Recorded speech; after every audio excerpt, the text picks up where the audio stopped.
Hello everyone, welcome to my channel Filmy Indian explainer. आज हम 2022 में आई उड़िया मूवी दमन के बारे में बात करने वाले हैं। इस मूवी को 9.7 आउट ऑफ 10 जैसी शानदार IMDb रेटिंग मिली है और साथ ही साथ 90% गूगल यूजर्स ने इसे लाइक किया है। इस मूवी के लीड रोल में बाबूसान मोहंती है। ये मूवी एक ऑटोबायोग्राफी बेस्ड मूवी है। किससे एक डॉक्टर ने बहुत स्ट्रगल करके मालकानगिरी नाम की जगह से मलेरिया को पूरी तरीके से खत्म किया और साथ ही साथ लोगों को अवेयर कराया। इसके ऊपर ये मूवी बेस्ड है।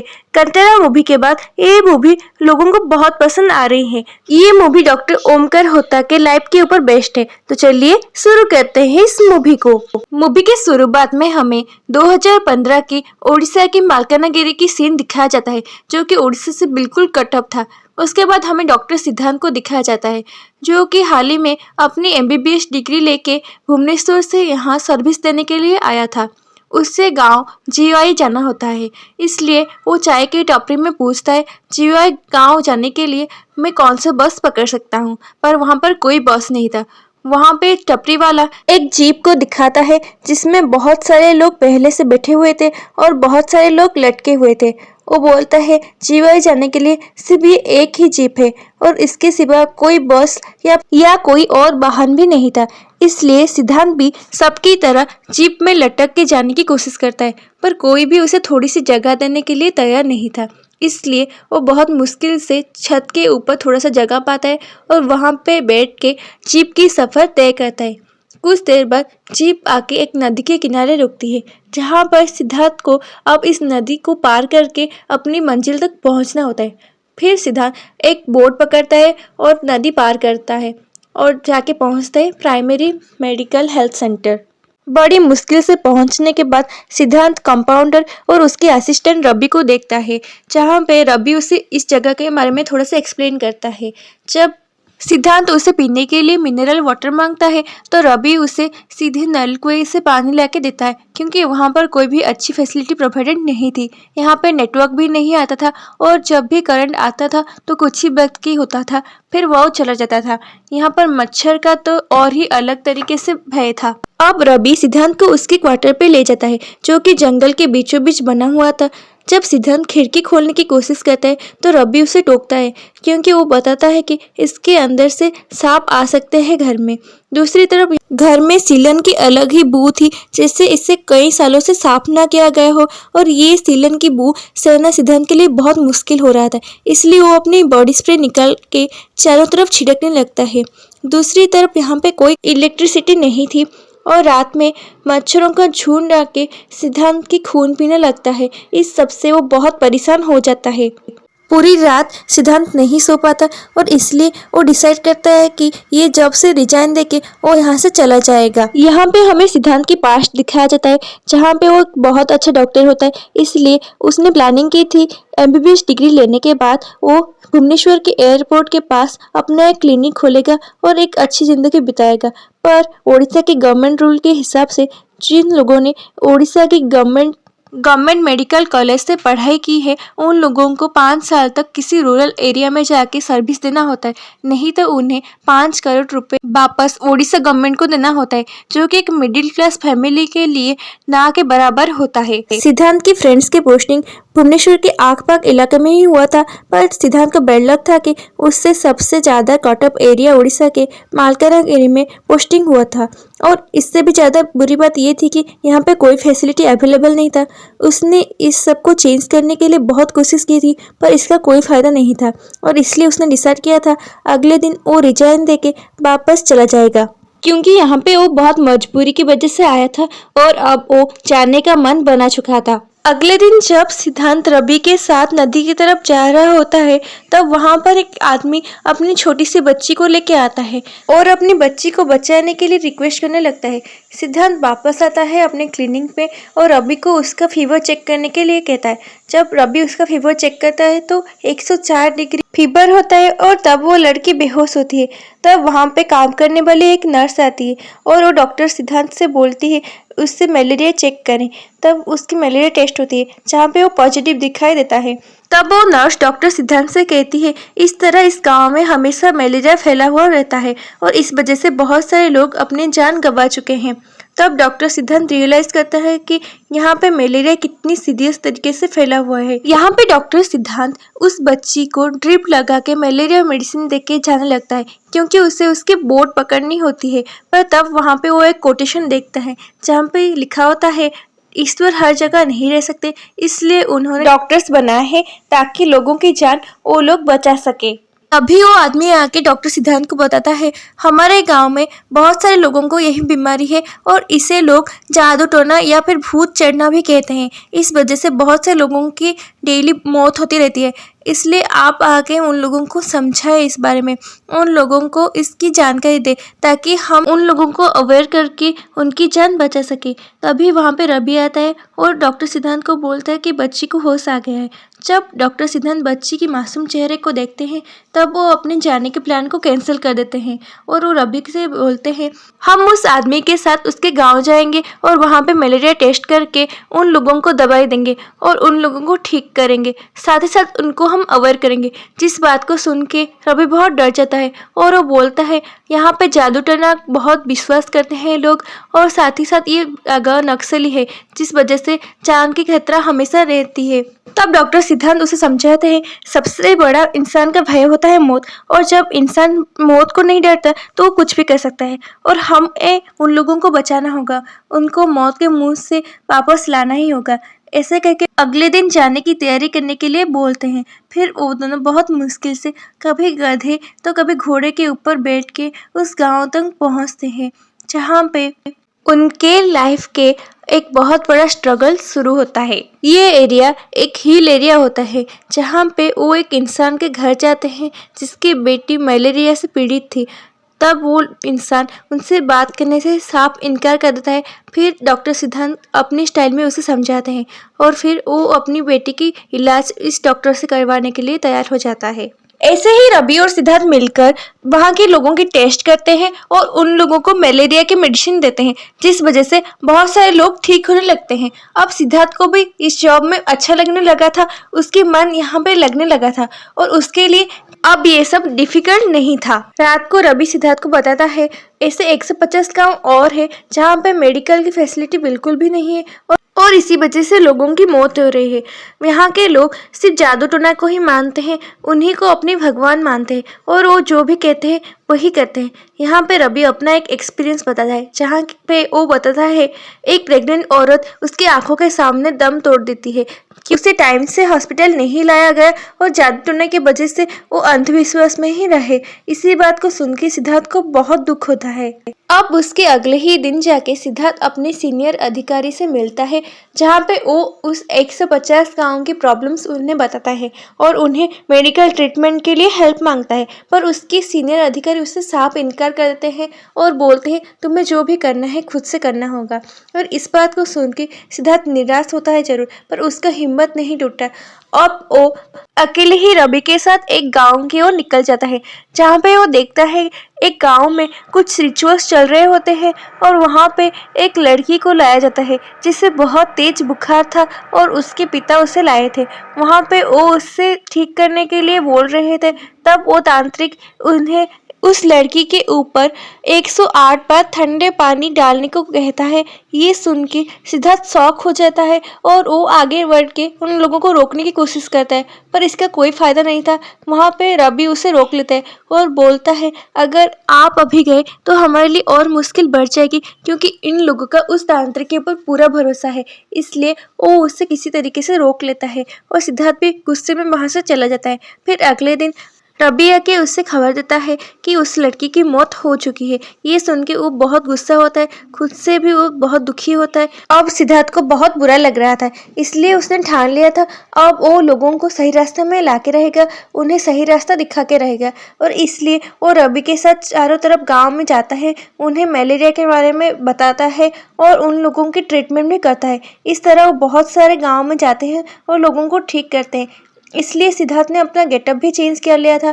उसने लोगों की तरह ही उस तरह के कपड़े पहने थे ताकि लोग उसकी बातें सही तरीके से समझ सकें और इम्प्लीमेंट कर सकें। अब वो इसी तरह एक हिल स्टेशन में जाते जहाँ पे वो ट्रीटमेंट कर रहे थे और लोगों की बातें समझ रहे थे।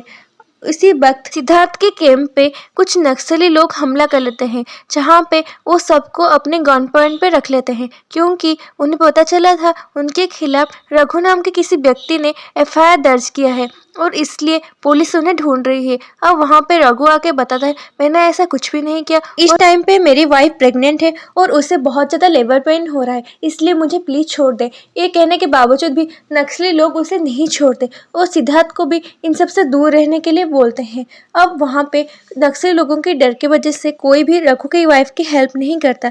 दूसरी तरफ रघु की वाइफ की बहुत ज़्यादा लेबर पेन हो रहा था। अब सिद्धार्थ रवि के कहने के बावजूद भी वहाँ पे जाता है और रवि भी उसके साथ आता है। वो देखते हैं उससे बहुत ज़्यादा लेबर पेन हो रहा है और वहाँ पे उसे ले जाने के लिए कोई भी सुविधा नहीं है। अब वहाँ पे वो लोग एक डंडे पे कपड़ा बांध के उससे उसके बीच में लेटा के ले जाते हैं। अब वो लोग उसे बहुत मुश्किल से नीचे लाने की कोशिश करते हैं, क्योंकि पहाड़ी इलाका था और पहाड़ से नीचे लाना बहुत मुश्किल था।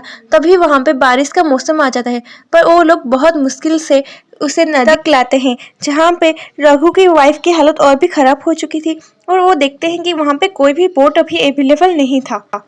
कुछ ही देर पहले वहाँ की लास्ट बोट जा चुकी थी और सिद्धार्थ अपने होते हुए किसी और को मरने नहीं दे सकता था, इसलिए वो डिसाइड करता है कि वो अपने क्लिनिक में उस औरत का डिलीवरी कराएंगे। ये थोड़ा रिस्की था, पर उनके पास कोई ऑप्शन न होने की वजह से उन्हें ये करना ही पड़ रहा था, इसलिए वो लोग उसे अपने क्लिनिक लाते हैं, जहाँ पे नर्स डर की वजह से उसकी ठीक से डिलीवरी नहीं कर पा रही होती है। इसलिए सिद्धार्थ खुद ही आगे बढ़ के उसकी डिलीवरी बहुत मुश्किल से करवाता है और उस लड़की को एक बेबी बॉय होता है।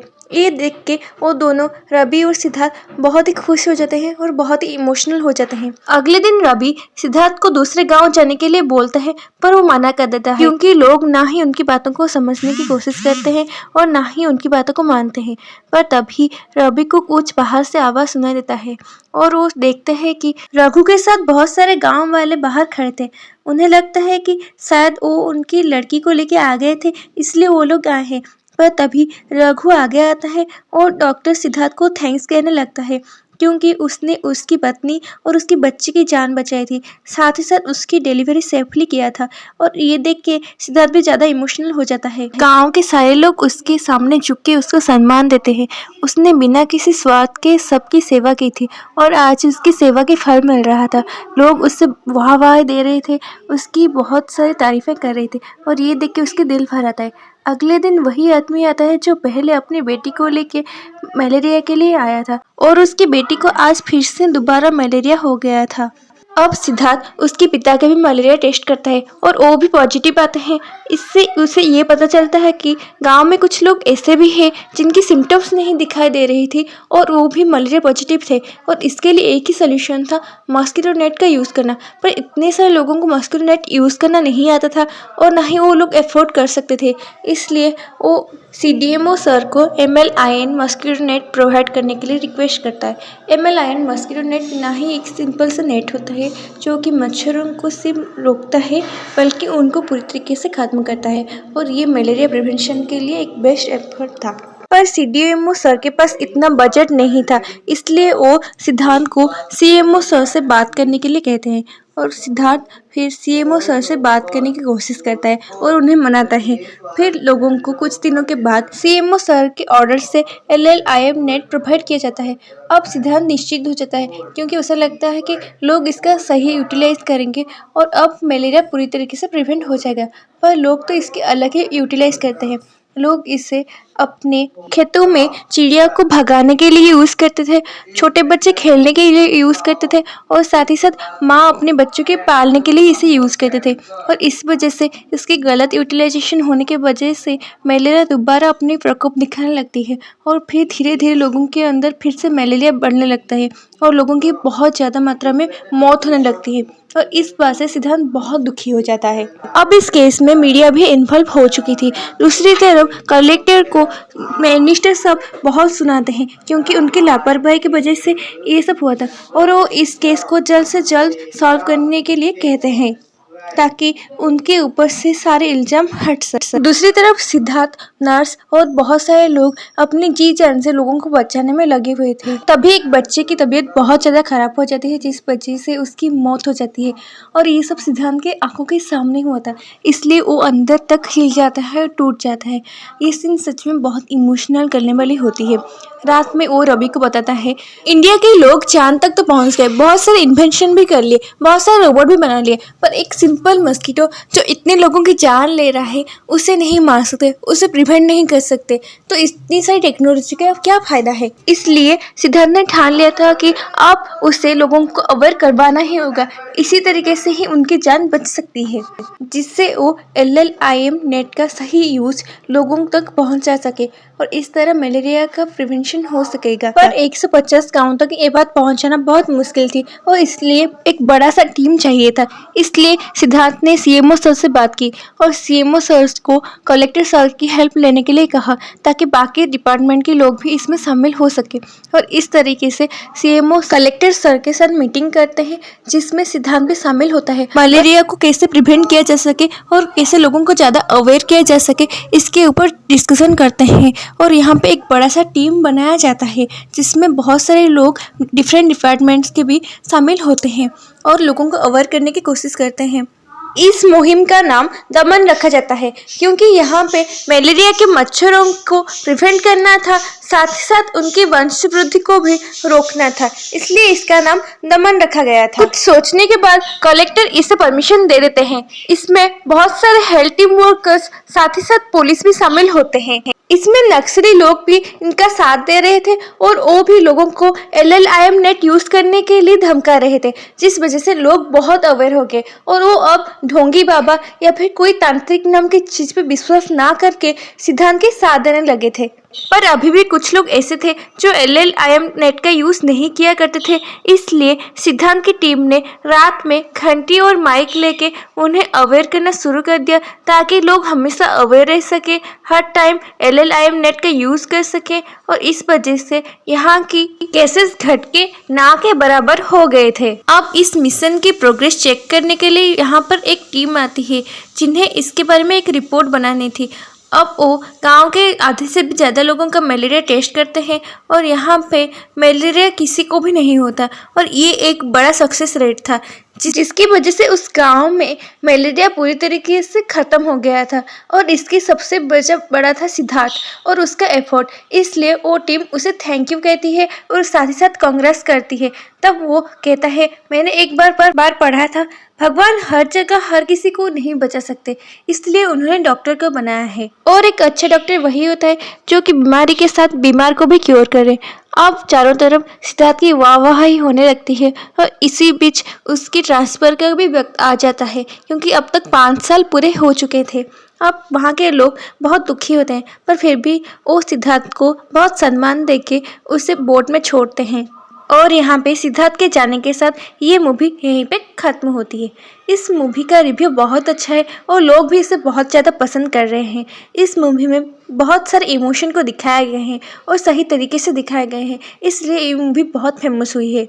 बाबूशान महांती की एक्टिंग इसमें वाकई लाजवाब है और इस मूवी को हर कोई एक बार ज़रूर देखना चाहिए। इस मूवी की हिंदी डबिंग ऑलरेडी शुरू हो चुकी है और जब हिंदी डबिंग आए मैं तो रिक्वेस्ट करूँगी कि आप सबको इससे एक बार ज़रूर देखना चाहिए। और बाकी ये मूवी का रिव्यू आपको कैसा लगा प्लीज़ हमारे कमेंट सेक्शन में बताइएगा और अगर फिल्म पसंद है तो like, share and subscribe. Thank you.